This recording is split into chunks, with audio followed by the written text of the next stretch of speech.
Hello my little rangers out there, Ranger Rat here, and today we're exploring the aqueduct out here at the never to be built Southern Pennsylvania Railroad.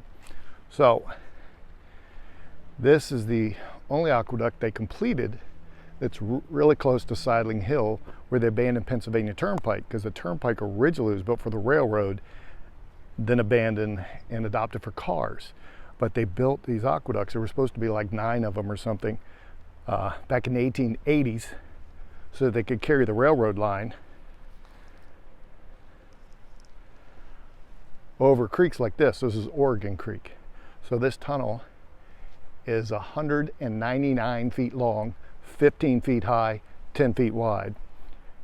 And we'll get some really cool shots of it and show you how the water's still flowing in Oregon Creek today.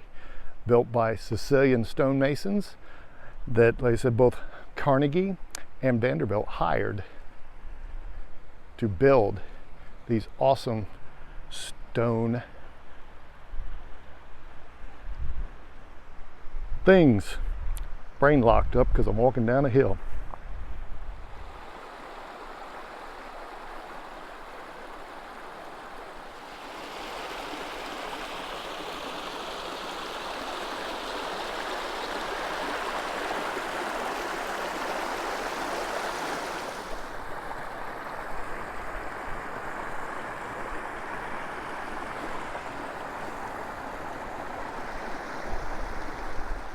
Oh, there you go.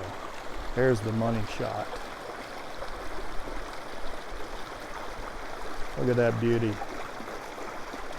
Oh, yeah. Imagine that. Built in the 1880s.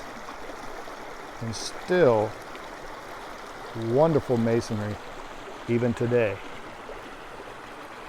Really cool. Magnificent.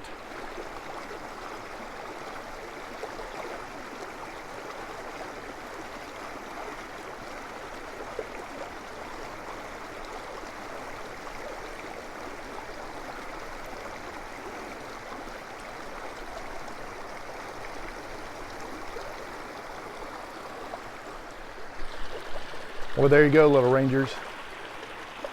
The awesome Southern Pennsylvania aqueduct built in the 1880s. That's what we call awesome sauce. Keep up your shenanigans.